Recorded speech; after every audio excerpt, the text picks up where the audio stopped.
And now we come to Genesis chapter 19, in the study of the life of Lot and the importance of separation.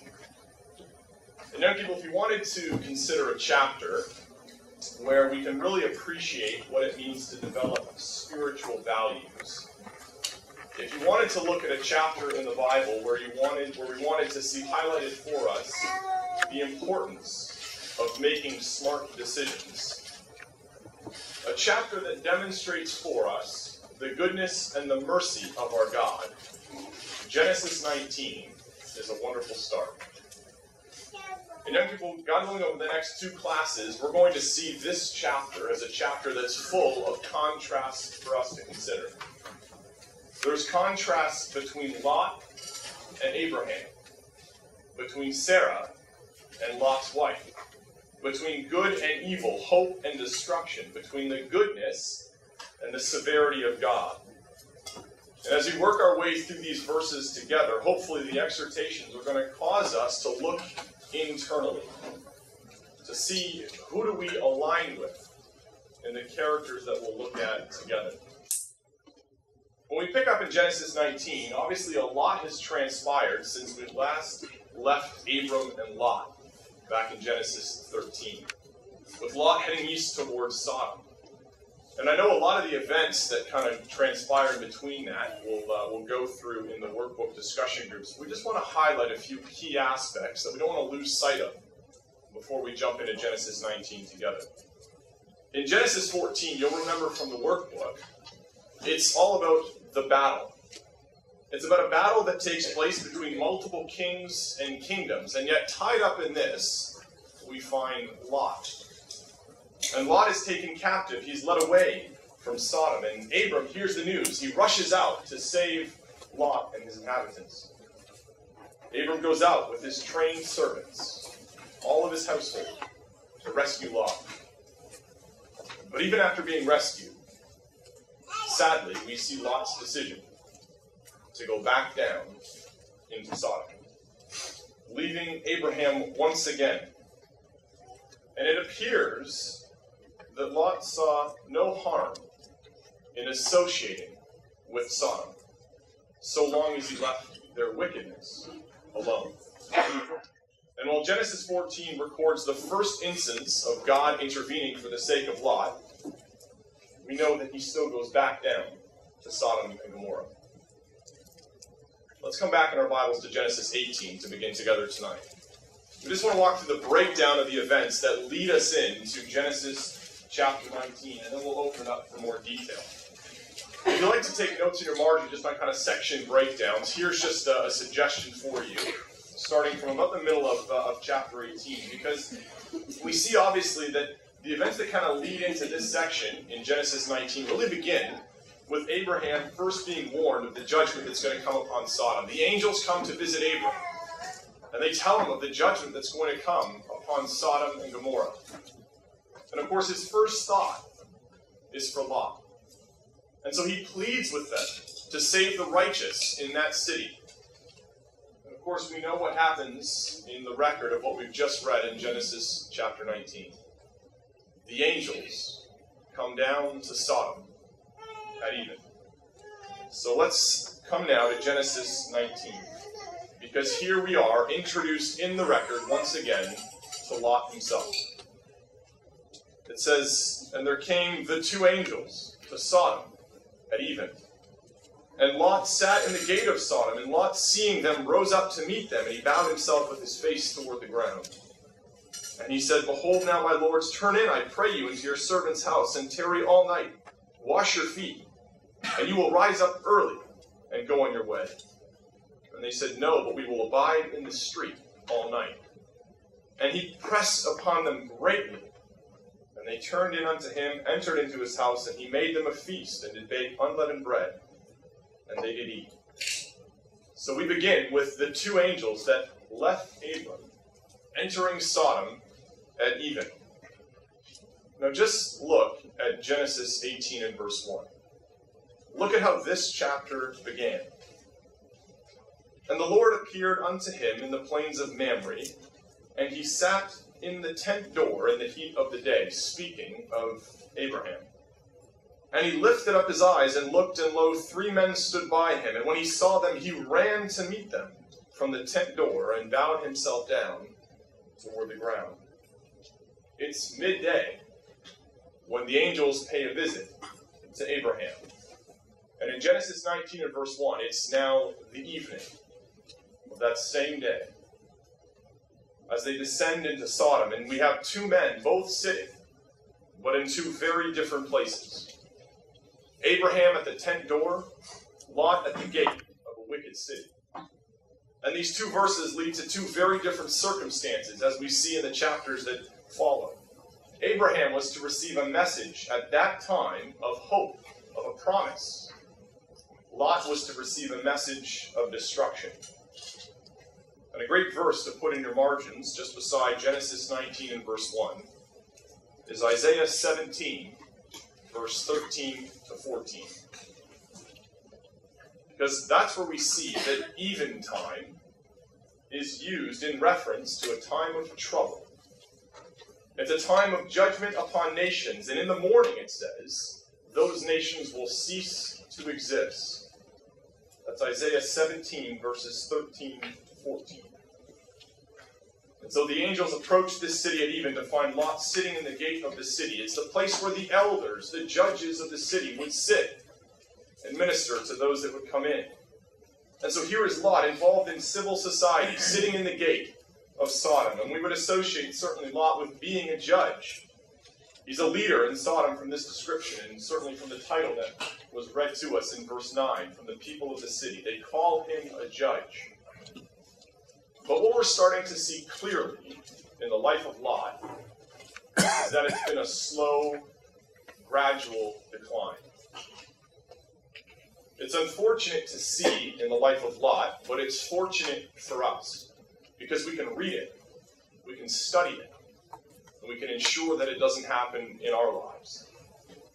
And really what we see is this decline in Lot happened in 6 different stages. It starts back in Genesis 13 with the strife. The strife between herdsmen, the inability to separate these 2 to maintain one camp in one area. And then, of course, Lot lifts up his eyes. He beheld the well-watered plains of Jordan. He chose him what direction to go. He pitched his tent towards Sodom, and then in Genesis 14, he dwelt now in Sodom, and here he is, sitting in the gate of Sodom. No longer in a tent, but in a city. And this slow, gradual decline can be the same for us, can't it? Often it starts with just a single step. One bad choice, one bad decision, one bad action. And we find ourselves in the city of Sodom. So when we come to Genesis 19 and verse 1, we are in the culmination of that gradual decline that Lot's been going through in his life. And really, as we go through these early verses, we come to see Lot in a way that leads us to believe that he was conflicted in his mind. Look at his words to the men in verse 2. Did you get the sense of urgency as we read through those verses? He wants them to be in Sodom for the least amount of time possible. You can come in, stay with me, first thing in the morning, you're out. He wants them gone. And what we're going to see is that, unfortunately, Lot should have been taking his own advice. But he just couldn't do it. Lot directs these men in a way that he should have been directing himself, and it can be the same with us, can't it? It's a bit like the mote and the beam for us in our own lives. We can direct others quite easily in a way that perhaps we should be listening to ourselves. Well, the 2 men, these 2 angels, they first push back at his offer. But it says that Lot pressed upon them greatly.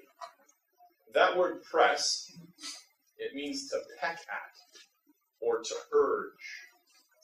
And if you want to get a visual, just watch my son Ethan tomorrow when he wants to play foosball. Constant pecking. And that's what he was doing here. Lot was resilient. He wouldn't let them stay in the street, even if it meant bugging them to the point of annoyance. But there's genuine sincerity, there's concern in the words of Lot here. Perhaps he knew just how easy it was to get sucked in and to lose everything in this city. Certainly he knew the evil that would take place in Sodom at the evening hours, and he will not allow them to stay in the streets. He will not allow them to stay by themselves in the evening in this city. Growing up, my mom always had a familiar phrase. Anyone that would come over would remember it. Anytime we'd take off for the evening, or we'd go out even to CYC and we'd have plans afterward for something, she would always just, right as we're leaving the door, she'd say, "Don't forget, nothing good happens after midnight." And Lot here has a similar mentality. They cannot be out late in this city, because under the cover of darkness, the evil presents itself. Well, the men obliged, these two angels obliged to come and to stay with Lot, and we see the hospitality that Lot shows to them in verse 3. We read that he made them a feast, it says. He makes unleavened bread for them. Now, it's interesting, this is actually the first instance in the Bible of unleavened bread. It's what Lot made for the angels that came to stay in his house. And if you actually just want to turn over to the next reference we have of unleavened bread, you start to see some of the connections. Just turn over to Exodus chapter 12.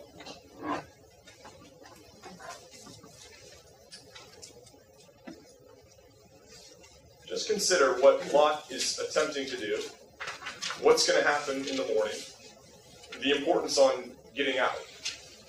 The next reference we have in Scripture to unleavened bread after Genesis chapter 19 is Exodus 12, beginning in verse 8. It says, "And they shall eat the flesh in that night, roast with fire, and unleavened bread.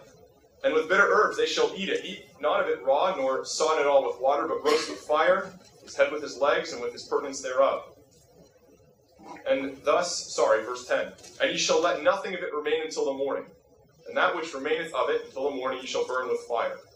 And thus shall ye eat it, with your loins girded, your shoes on your feet, your staff in your hand, you will eat it in haste. This is the Lord's Passover." Get ready to leave is the lesson that comes out of the unleavened bread. And here Lot should have been taking his own advice.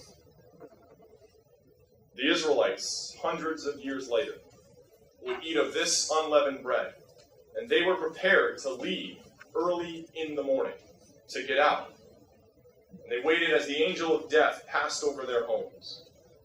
And here now is Lot with the angel of death present with him in the house, come to destroy a city. That's why they were there.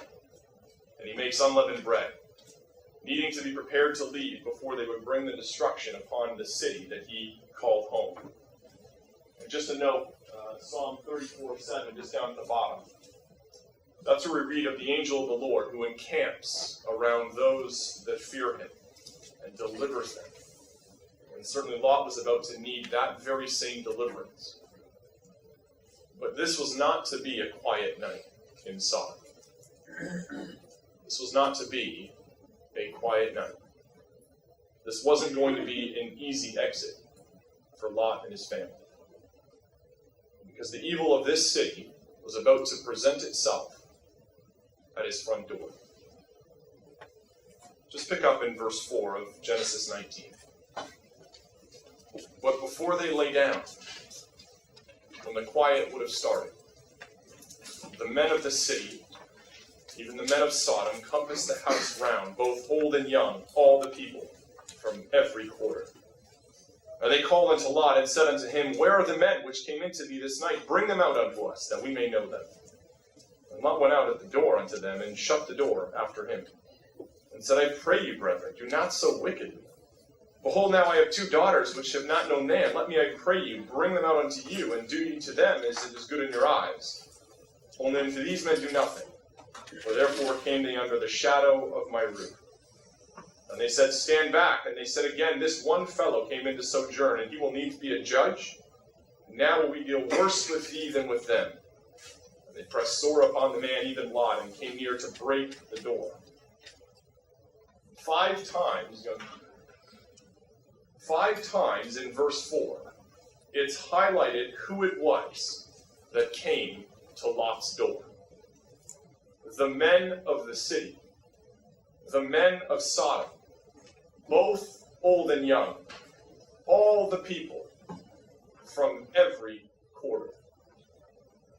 The famed sins of this city are revealed and displayed in all their ugliness to the angels. And let's not kid ourselves. This was a city's mindset.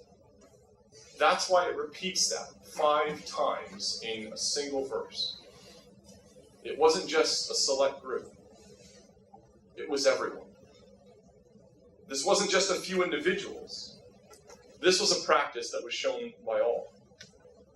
It was the men of the city, the men of Sodom, old and young, all the people from every quarter. And their evil desire to know these men, it wasn't a wholesome request. It's actually shown to be the lowest form of moral perversion in the book of Leviticus. Their request. And we see just how God viewed this city and their way of life in Genesis 13 and Genesis 18, and those references are on the screen. The men of Sodom were wicked. They were sinners before the Lord exceedingly. The Lord said, because the cry of Sodom and Gomorrah is great, and because their sin is very grievous. Just turn over in your Bibles to Isaiah chapter 3. Because Isaiah chapter 3 again lays out a reference for us that speaks to the wickedness of this city.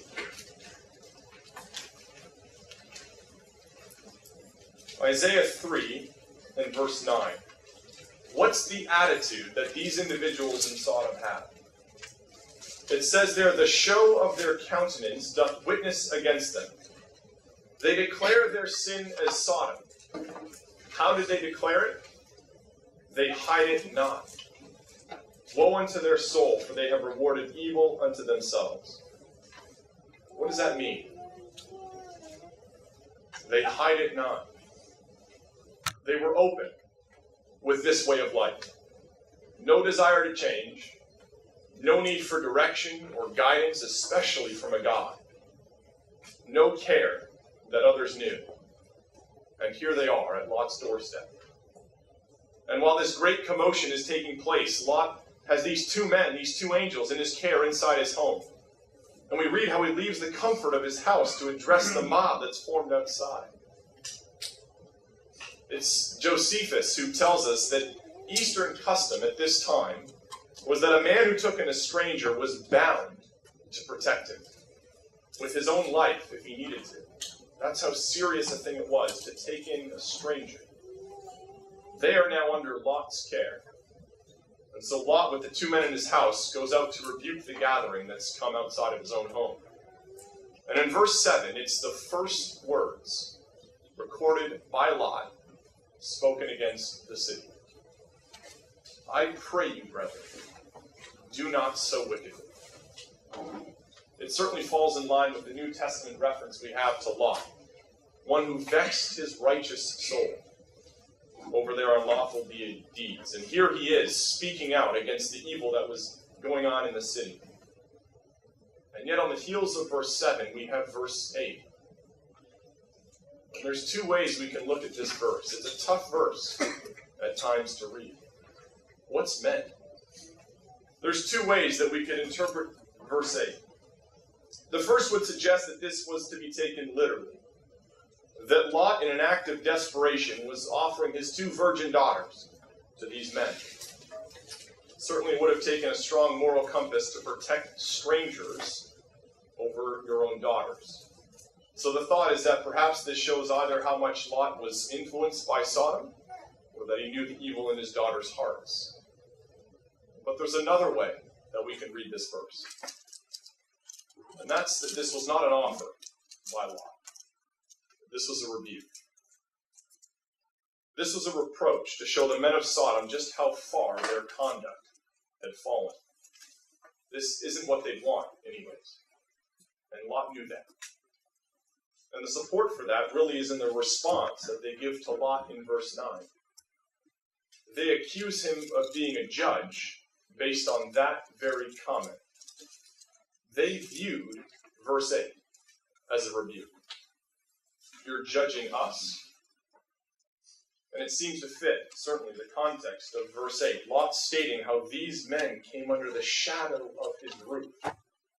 His house was a refuge for those who did not wish to partake in the sins of Sodom.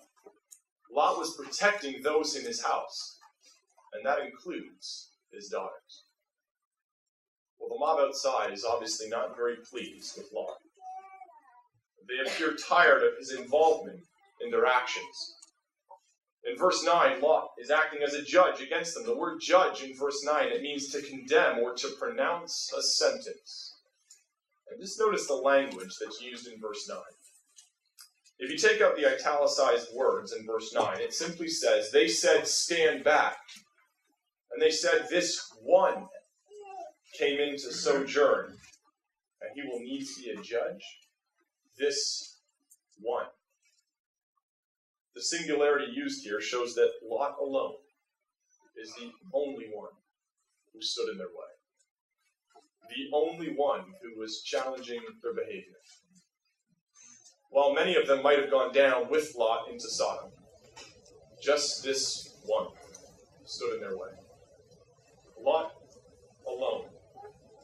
And of course what we see is that his sentiment of addressing them as brethren in verse 7 is not reciprocated.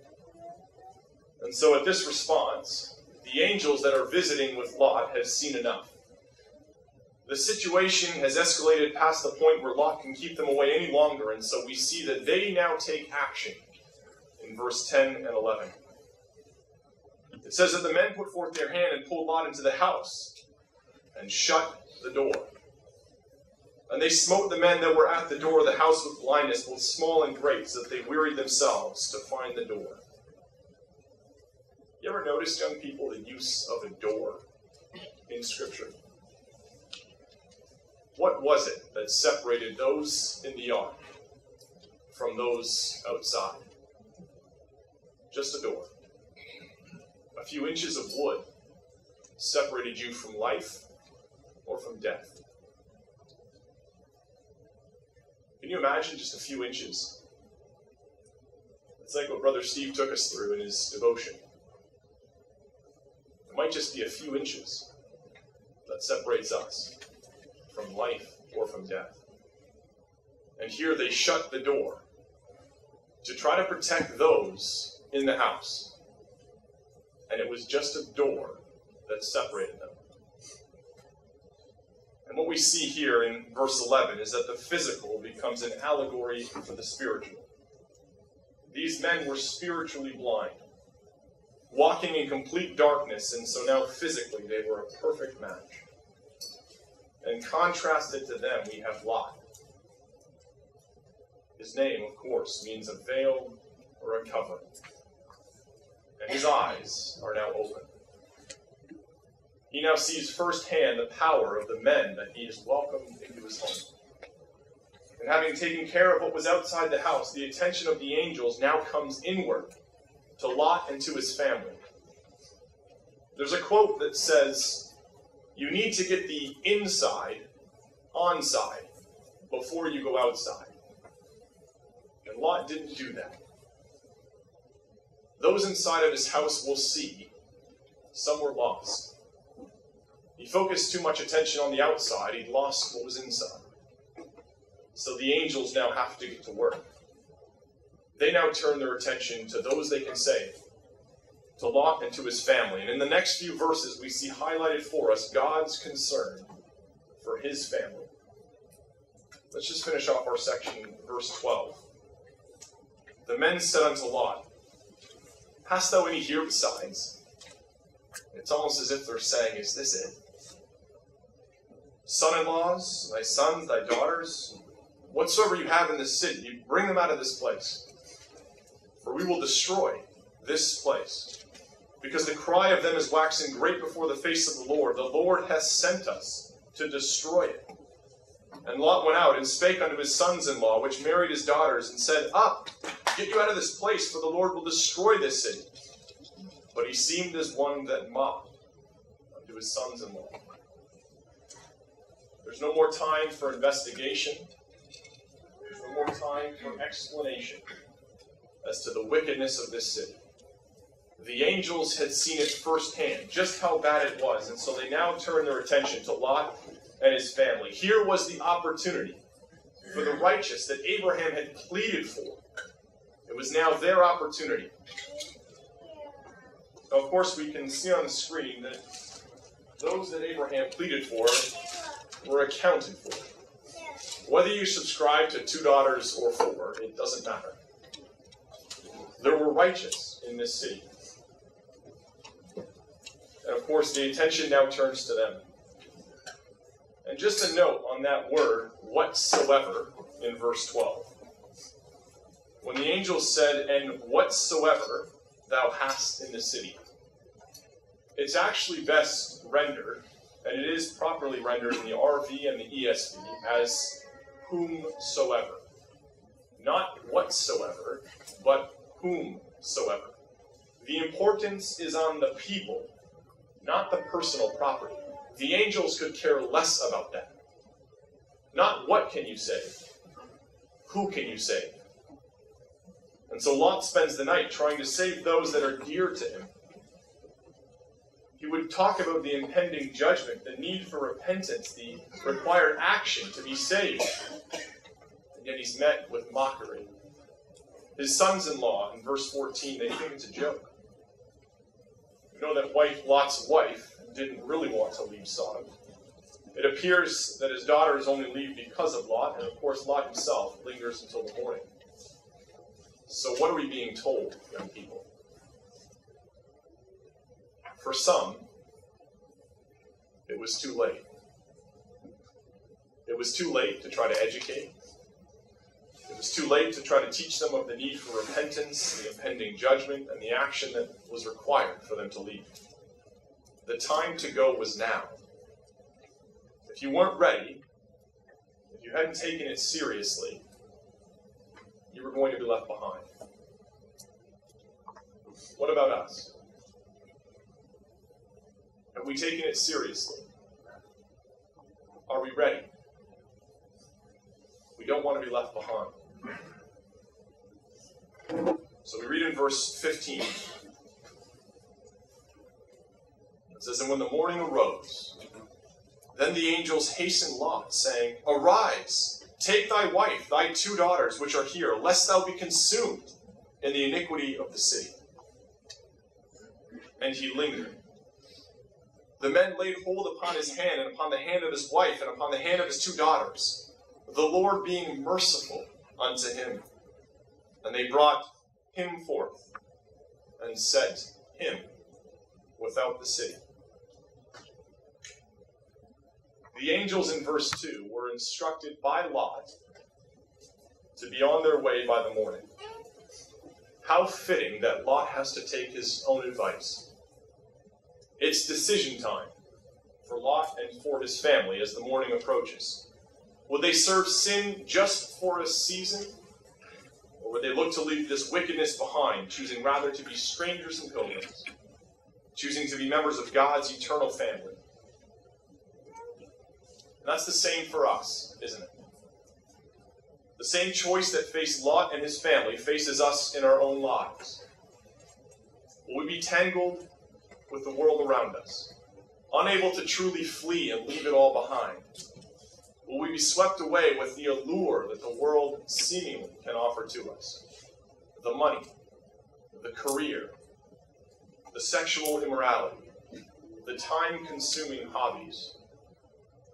You cannot serve 2 masters. A decision must be made in our lives. Will we be lovers of pleasure or lovers of God? The word for morning in verse 15, it means the dawn, like the dawning of a new day.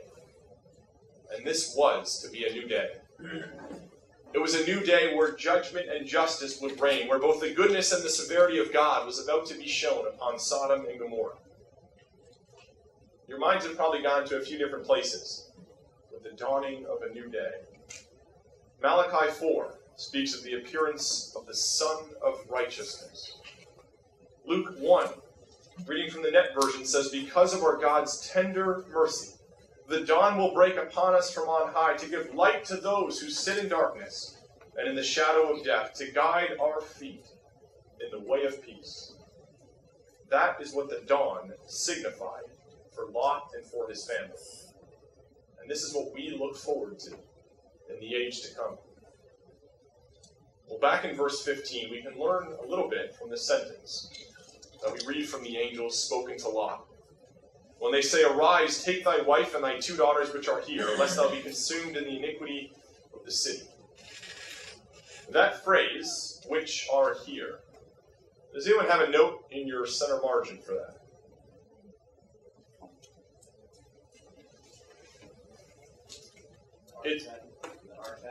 Bingo. Which are found. Which are found. It seems to suggest that others, sadly, were lost. And as the narrative plays out, we see this true from a spiritual perspective. Some of them were lost, and some were lost for good. And that phrase, lest thou be consumed, it reveals to Lot a very specific and important principle. It's the imperative that separation was required for salvation. It was one or the other. Stay and be consumed, or leave and have life. Separation was required for salvation. Young people, that's how important the principle of separation is. That's why we have to get it right in our own lives. Separation is required for salvation. That's what we see here in the life of Lot in Genesis 19. And yet we would have noticed from verse 16 that Lot lingered. It means to be reluctant, to question, to hesitate, or to tarry. Leaving this city was what Lot had preached to his house in verse 14. And yet how soon after he struggles to perform that very task. But we know that God, in his mercy, had sent 2 angels with 4 hands to lead 4 individuals from this city to safety. Behold the goodness and the severity of God. And so the men laid hold upon their hands. It means to encourage. It's the same word that's used of King Josiah before his, in 2 Chronicles 35. During the time of his Reformation, when he encouraged the people to complete the work that they had begun. The angels provided encouragement to complete this work, to separate to safety for Lot and for his family. You cannot deny that the attachment to this city would have been strong. That point can't be disputed based on a verse like this. They're literally being grabbed to ensure that they walk out alive. And certainly as we read in the end of verse 16, God was merciful to Lot and to his house. The word merciful, it means compassion, gentleness. It's a Hebrew word that's only used 2 times in all of the Old Testament. This word for merciful, that God was merciful to Lot. It's used here in Genesis 19, and the other reference, we'll turn to it, is Isaiah 63. Let's just read the section that speaks about the mercy of our God.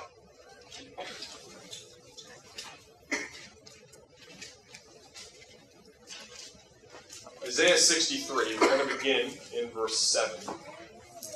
And the same Hebrew word is going to come up in verse 9. It's the word pity. Verse 7, it says, I will mention the loving kindness of the Lord and the praises of the Lord according to all that the Lord hath bestowed on us, the great goodness toward the house of Israel, which he has bestowed on them according to his mercies and according to the multitude of his loving kindnesses. For he said, surely they are my people, children that will not lie, so he was their Savior. In all their affliction he was afflicted, and the angel of his presence saved them. In his love and in his pity he redeemed them, and he bare them and he carried them all the days of old. This too was the mercy that was bestowed upon Lot and his family to escape this wicked city. It was a pattern that was set out when the angels first appeared to Abram, when they showed up to meet with Abram at his tent door. 5 times we see God's response that I will not, he said to Abram. 5 times the mercy of God was shown. I will not destroy. I will not destroy. You know, Lot had left Abraham in Genesis 13 and verse 5 as a wealthy man. And now in Genesis 19, he leaves Sodom destitute of any riches. What a powerful example for us. Because the world can have the very same effect on each one of us.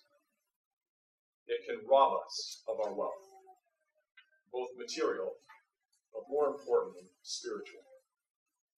There may be times in our lives when we think, I just need a break from life and the truth. It's too much today. It's been a tough month, a tough year. I just need a rest. Young people, don't ever forget, the world never rests. It never takes a break. And Sodom never rested. It took the hands of angels, the mercy of God, to bring Lot and his wife and his 2 daughters out of the city. And having considered Lot in these verses, we're struck with the apparent contrast to Abraham in Genesis chapter 18. And what we see come forward is really an illustration of the results of our decisions. Because we were introduced in chapter 18 and chapter 19 in much the same way. Very similar introductions, but of course, because of their previous decisions, we see 2 very different results. They're both sitting, one in a tent door, the other in a gate. They both bow down when they see the men approach. They both show hospitality. A meal is prepared for both. And then the change starts to occur. Because Abraham was off on his own as a stranger and a pilgrim. The young man that was helping him was certainly shown to be very helpful. But the young men that came to Lot's house were there for terrible reasons. We see in verse 10 there was a message of wonderful hope given to Abraham and to Sarah, yet a message of destruction to Lot and to his family. Abraham goes out with the angels, leading them on their way, whereas Lot lingered to follow them. And then Abraham was able to return to his house as he lived a separate life. Lot could never return to the place he called home. And the overarching verse for all of this is verse 14 in chapter 18. Is there anything too hard for the Lord? See, what we're seeing is that God, in both situations, is still at work. And that has to give us comfort. Young people, we should never forget that God's will be done regardless of if you and I are doing it. But God was still at work in both of these men's lives. So just to conclude, what then are the exhortations for us? What are the first 16 verses of Genesis 19 reveal to us that we should contemplate and think about our own lives? Firstly, we recall the events of Genesis chapter 14 and the rescue of Lot by Abram. And how, having been brought out of Sodom, knowing what this city was like, Lot still decides to go back down to Sodom. And the lesson here, young people, is that while God was intervening in the life of Lot, Lot still chose to go back. And perhaps in our own lives, there will be times when God shuts the door and we try to find a window instead. Lot, of course, his name means a covering or a veil, and at times he was spiritually blurred. There was a saying on Lot that though he was worldly enough to live in Sodom, he was righteous enough to loathe its ways. And so we ask ourselves, can we at times become blurred in our spiritual vision to where we think the environment we're in won't affect us? The decisions are not as serious because I can overcome it. I'm strong enough. There's many examples that we could look to. A decision to move yourself, perhaps your family, into isolation. A decision as young people to take part in the events of the world around us. A decision to not attend a Bible school or a study day. Let's work hard to keep the vision clear in our minds so we don't lose sight of what is to come. We see from Lot that we have to be able to have the foresight to see what our decisions and our choices may cost. We need to take a lesson here from Lot, whose decline we have recorded for us. We have to think long-term with our decisions. We need to watch and to learn from events in our own lives, and always turn to God in prayer. And just a helpful acronym that I came across is we need to turn to God ASAP. What it stands for is just always say a prayer. And there's just a neat quote that God may put us flat on our back before we're finally in a position to look up at Him. Go to God in prayer. That's the lesson we get from Philippians 4 and verse 6. In everything, by prayer, go to God. So let us recognize the goodness and the mercy of our God, and let us act upon it. We have the Father's character stated in principle in Exodus 34 for us. He is very good, very merciful, that He is gracious, and we see it here in action in Genesis 19. So young people, let's remember that grace isn't an excuse to do what's wrong, but God's grace is an encouragement to do what's right.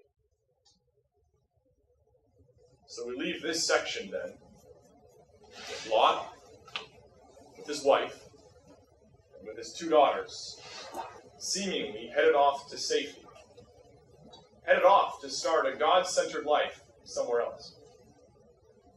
But as we're going to see tomorrow night, sadly, the influence of Sodom is not that easy to forget. You can take people out of Sodom, but you can't always take Sodom out of the people.